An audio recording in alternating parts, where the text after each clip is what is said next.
مجھے ایک پیرنٹ ملے جو امام مسجد ہے کینیڈا میں اور بڑے وہ رسپیکٹیبل بزنس مین بھی ہیں ماشاءاللہ. یہ بھی بڑی اچھی چیز ہے کہ دیکھیں کہ امام مسجد انفلوئنشل بہت زیادہ الحمد. ہی سیڈ جہاز میں تھے میرے ساتھ, کراچی جا رہے تھے, ہم کینیڈا سے آئے تھے اپنے گھر کراچی جانے کے.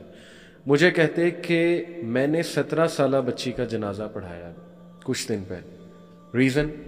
ریزن یہ جی کہ وہ she fell in love with a Hindu boy اور پیرنٹس نے ظاہر تربیت تو پہلے کی ہی نہیں تھی, تو وہ اس کو نہیں پتا تھا ہندو سے جو ہے ظاہر شادی نہیں ہو سکتی, دوسرے مذہب کے بندے سے شادی نہیں ہو سکتی. پیرنٹس نے ریئیکشن دکھایا بہت زیادہ اس بات پہ اور شی اینڈڈ اپ کمیٹڈ سوسائڈ. تو وہ مجھ سے ریکویسٹ لٹرلی ہاتھ جوڑ کے کر رہے تھے کہ پلیز پیرنٹس کو کہیں ایلوژن سے نکل آئیں, آپ اپنے بچوں کی تربیت بھی کریں, اسلامی تربیت, اسلام کی محبت ڈالیں ان میں. دوسرا انڈرسٹینڈ کریں اس بات کو کہ کتنا ضروری ہے کہ آپ ان کی ارلی میرج جو ہے نا وہ ضرور کریں, کیونکہ وہ حرام ریلیشنز چلائیں گے ہی چلائیں گے. ٹھیک ہے, تو لیکن لاسٹلی چلیں ہم یہ اب ڈسکس کر لیتے ہیں, ٹائم بھی 10 منٹ رہ گئے ہیں, کہ are the current youth really prepared for marriage. یہ پیرنٹس کا سوال. پیرنٹس کہتے ہیں اس سے تو اپنی بیڈ شیٹ نہیں ٹھیک ہوتی, یہ تو اپنی جرابیں ادھر پھینک دیتا ہے, اس کو تو کھانا نہیں, بیٹیوں کو تانے پڑتے ہیں, اس کو تو گھر نہیں سنبھالنا آتا, اس کی ہم شادی کر کے ہم تو پھنس جائیں گے. تو یہ ہم کوئکلی ذرا ڈسکس کریں. اس میں نا میں ایک چیز, جس طرح ہم لوگ ابھی شروع سے لے کے ابھی تک نا رسپیکٹڈ پیرنٹس کی بات کر رہے تھے اور ان کو ریکویسٹ کر رہے تھے آن دی بہاف آف یوتھ کے آپ لوگ ریلیجن سے باہر ہیں. اب نا ہم لوگوں کو یوتھ سے بات کرنی چاہیے. جس طرح آپ نے کہا نا کہ آپ لوگوں کے پاس کوئی جو بھی ہے ان اینی کیس آپ کے پاس نا یہ روٹ نہیں ہے کہ آپ کہیں یار چلو میرا جنت کا راستہ بڑا مشکل ہے تو I should choose the way to جہنم. This is not an excuse at any cost. آپ لوگ کیا کریں, اپنے پیرنٹس کو بہت پیار محبت سے کنونس کریں, گھر کی رسپانسبلٹیز لیں. یہ کوئی اسپیشلی ہاسٹلائٹس کی بات کروں میں, ہاسٹل میں اللہ معاف کرے جو بوائز اور گرلز ہوتے ہیں ان کو سرو کیا جاتا ہے نا وہاں پہ, میڈس وغیرہ ہوتی ہیں تو وہ ان کو سرو کر رہی ہوتی ہے کھانا شانا ہر چیز, تو ان کی رسپانسبلٹی کی نا سینس ختم ہو جاتی ہے. مجھے ایک بندے نے شادی سے پہلے مشورہ دیا تھا کہ بردر کسی ہاسٹل کی لڑکی سے شادی نہ کرنا. تو یہ کیوں انہوں نے مشورہ دیا تھا؟ Because of all these factors. House chores کو سیریس لیں, اپنے ابا جی کے ساتھ کام کریں. میں تو بلکہ یہ کہتا ہوں کہ جو بوائز ہیں خاص طور پہ, یار کماؤ کچھ. آپ لوگوں کو ٹائر بھی چینج کرنے پڑتے ہیں نا, پیسے کماؤ. جو اپنے ہاتھ سے کماؤ گے نا, this will give you self confidence آپ کو ملے گا. تو پھر آپ اپنے پیرنٹس اور پیرنٹس کو بھی پھر ہوگا, جو سینسیبل پیرنٹس ہیں وہ بھی سمجھیں گے یار چلو he is definitely earning something, کیونکہ ایک نیڈ تو ہے نا. اور رسپانسبلٹی ڈالیں, اس کو کہیں بل جمع کرا کے آؤ, اس کو بینک بھیجیں, اس کو سبزی لینے بھیجیں. ممی ڈیڈی ماحول بنایا ہوا ہے تو پھر وہ بچہ کیسے ذمہ دار بنے گا؟ یس, بچے پیرنٹس بعض اوقات خود بھی کہہ رہے ہوتے ہیں چلو یار ٹھیک ہے ابھی اس کے پڑھنے کے دن ہے, ابھی بیٹا تو نا نمبر لے 90% پلس مارکس لے کے آ, یہ کام چھوڑ. پانی کی 20 کلو لیٹر کی بوٹل ہے, تیرے ابا جو اٹھا کے لے کے آتے ہیں, تو چھوڑ, تو سارے کام کر. تو ہمیں ان پہ رسپانسبلٹی ڈالنی چاہیے. اینڈ یوتھ پلیز, اگر آپ لوگ واقعی سیریس ہیں نا, اگر آپ لوگ بچنا چاہتے ہیں تو رسپانسبلٹیز لیں. بعض اوقات ابا جی کے ہاتھ سے پکڑ لیں گے, ابا جی آئی ایم ہیئر نا, میں نے کل کو یہ کام کرنا ہے. And this is proven thing. جن مردوں کو اور جن خواتین کو شادی سے پہلے کام کی عادت نہیں ہوتی نا, وہ شادی کے بعد نہیں کرتے. اور وہ پھر دونوں اسپاؤسز میں ایک سفر کر رہا ہوتا ہے. یار عورتیں دیکھ رہی ہوتی ہیں یار ہمارا جو شوہر ہے وہ باہر سے کچھ لے کے نہیں آتا, سارا دن بیٹھ کے یہاں شادی کے بعد گیمیں کھیلتا رہتا ہے. شادی کے بعد اچھے خاصے ہسبینڈز ہیں, they are like super guys, like they love PUBG, پورا دن پب جی. ایک ہے کبھی لیکن یہ کہ ایڈکٹ سارا دن ساری رات گیمیں. تو جب آپ کی یہ حرکتیں ہوں گی نا, تو پھر پیرنٹس آپ کو کہیں گے کہ آپ کی شادی نہیں کرنی. پھر آپ نے جواز دیا اور پھر آپ ایکسکیوز بھی, اللہ کو بھی ایکسکیوز نہیں دے سکتے کہ یار میں تو اتنا قابل تھا, اللہ انہوں نے پھر بھی میری شادی نہیں کی.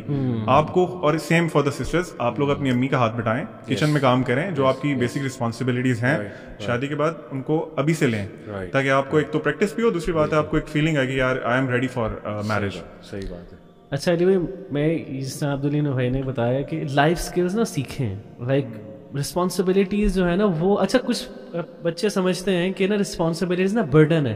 اصل میں یہی آپ کو مین ہوڈ دیتا ہے, یہی آپ کو وومن ہوڈ دیتا ہے.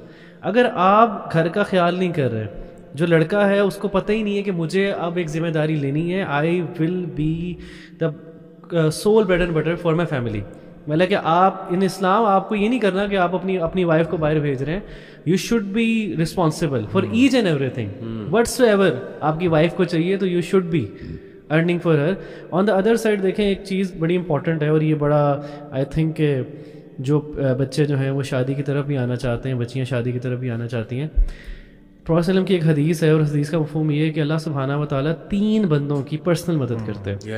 پرسنل مدد کرتے ہیں. دیکھیں, نو اینجلس پرسنل مدد کو آتے ہیں, اور ان میں سے ایک وہ بندہ ہے جو حرام بچنے سے, حرام کی چیزوں بچنے سے, حیا کی حفاظت کے لیے وہ نکاح کرنا چاہتا ہے. اور میں آپ کو بتاؤں کہ یہ میرا پرسنل ایکسپیرینس ہے کہ جب مجھے شادی کرنی تھی تو I used to give this reference to اللہ سبحانہ. مجھے یاد ہے یہ ہماری کافی ڈسکشنز ہوتی ہیں کہ اللہ یہ تیرے نبی کے الفاظ ہیں اور یہ غلط نہیں ہو سکتے. So I want this, I don't need anyone in this world, but Allah I want you to be my advocate in front of the whole world. اور اللہ سبحانہ و تعالیٰ کی مدد کریں گے, but please please please you need to understand کہ مرد کیا ہے, عورت کو سمجھنا چاہیے. یو نیڈ ٹو انڈرسٹینڈ کہ عورت کیا ہے, مرد کو سمجھنا چاہیے.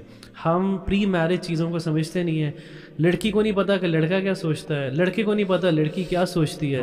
اس پہ کورس ہونا چاہیے. جسٹ ایک ایگزامپل جیسے ہوتا تھا کسی زمانے میں, آپ مردوں کو بھی کرائیں, لڑکوں کو بھی کرائیں. ایون کچھ کنٹریز میں ہوتا ہے, ملیشیا میں سوشیولوجی میں ڈالیں پورا چیپٹر. آپ گوروں کی سوشیولوجی پڑھا رہے ہیں, ان کی سوسائٹی الگ ہے, اپنی سوشیولوجی کے لے کر آئے اپنی سوسائٹی کے ایشوز جو ہے نا اس میں. بلکہ میں تو کہتا ہوں جمعے کے خطبات اس موضوع ہونے چاہیے بالکل. میرج پہ پمپ کریں, خطیب کو چاہیے پمپ کریں. علی بھائی انشاءاللہ میں یہ کہوں گا کہ ماشاءاللہ آپ بھی جاتے ہیں یونیورسٹیز میں, تو آپ سے بھی ریکویسٹ ہے, ہم تعلیمی اداروں سے بھی ریکویسٹ کرتے ہیں کہ یوتھ کلب کے اسپیکرز کو اور بھی اسپیکرز کو بلائیں باقاعدہ سیمینارز کے لیے. سمرز میں اس طرح کے کورسز کروائیں, سمرز ہوتے ہیں, فری ہوتے ہیں بچے, اور ہم فری آف کاسٹ کرانے کے لیے تیار ہیں. 5 days work shop, 3 days work shop, انشاءاللہ ہمیں بتائیں, ہم حاضر ہیں انشاءاللہ. بالکل ٹھیک ہے. ایک جی آپ نے, میں نے آپ سے پوچھنا یہ تھا کہ چلیں یہ تو ان لوگوں کی بات ہوگی کہ جو جن کی شادی ابھی نہیں ہو رہی, اور ہم نے دیکھا کہ پیرنٹس کے لیے کیا ہو سکتا ہے, ریکویسٹ کیا کر سکتے ہیں پیرنٹس سے, اور یوتھ کو کیا نصیحت کر سکتے ہیں. مجھے آپ یہ بتائیں کہ جو لوگ شادی کرنا چاہتے ہیں, مرد اور خواتین, بوائز اینڈ گرلس, وہ اسپاؤس کیسے سلیکٹ کریں, how to choose a spouse, what qualities they should look for. بڑا یہ مشکل سوال ہے, امپورٹنٹ سوال ہے. دیکھیں موٹی موٹی باتیں یہی ہیں کہ اس کی فیملی دیکھی جائے, بہت ضروری ہے, کیونکہ روایات اور دین کا پتہ میرے نزدیک نا فیملی سے پتہ لگتا ہے. وہ صرف میرے لیے اس طرح نہیں ہے کہ اچھا فیس بک پہ پوسٹیں بہت اچھی کرتی ہیں, یا اسلامک پوسٹیں کرتا ہے بچہ, یا فلانی آرگنائزیشن کے ساتھ ہینگ آؤٹ کرتا ہے تو must be a good person. Yes chances ہیں کہ ہی اور شی از اے گڈ پرسن اگر وہ نیک ہیں, اگر وہ آرگنائزیشن کے ساتھ ہیں. لیکن فیملی کو دیکھیں, سب سے پہلے لڑکی کی والدہ کو دیکھیں, بہت ضروری. اور یہ کام ایکچولی آپ کے پیرنٹس کا, آپ کی مدر کا, کہ وہ لڑکی کی والدہ کو دیکھیں. لڑکی اپنی والدہ کی اس چیزوں کو پک کرے گی, جو بھی چیزیں, ٹھیک ہے نا. پھر ان کا رہن سہن دیکھنا, ان کی ویلیوز دیکھنا. پھر یہ کہ اچھی بات ہے اگر دونوں کا لائف سٹائل بھی ملتا ہو. یہ بھی نبی صلی اللہ علیہ وسلم نے کہا نا, وومن میں بی میریڈ فار 4 things. اس میں لائف سٹائل اور ذرا مال کی طرف بھی جو ہے نا وہ اشارہ ہے, تو کوئی حرج نہیں یہ چیزیں دیکھنے میں. لیکن آ جا کے دیکھیں بات وہی ہے, پریفر دا ون جو کہ ریلیجس. اور ریلیجس آپ کو پتا ہے کہ پھر وہ صرف یہ نہیں ہے کہ فیس بک پہ پوسٹیں کرتے ہوں یا کرتی ہوں, اس میں پھر بہت زیادہ چیزیں, با اخلاق, سب سے پہلے تو اخلاق. اسی لیے جو ابھی ہم حدیث ہم ڈسکس کر رہے تھے نا, اس میں دین اور اخلاق دونوں سیپریٹ ڈسکس ہوئے ہیں. دین از سم تھنگ کہ آپ کے جو اعمال ہیں, آپ نمازیں پوری پڑھتے ہیں, روزے وغیرہ, اور جو اخلاق ہے وہ آپ کی ڈیلنگز ہے لوگوں سے, آپ کے پیرنٹس سے کیسی ڈیلنگ ہے, آپ کے اپنے فرینڈ سے. اور میں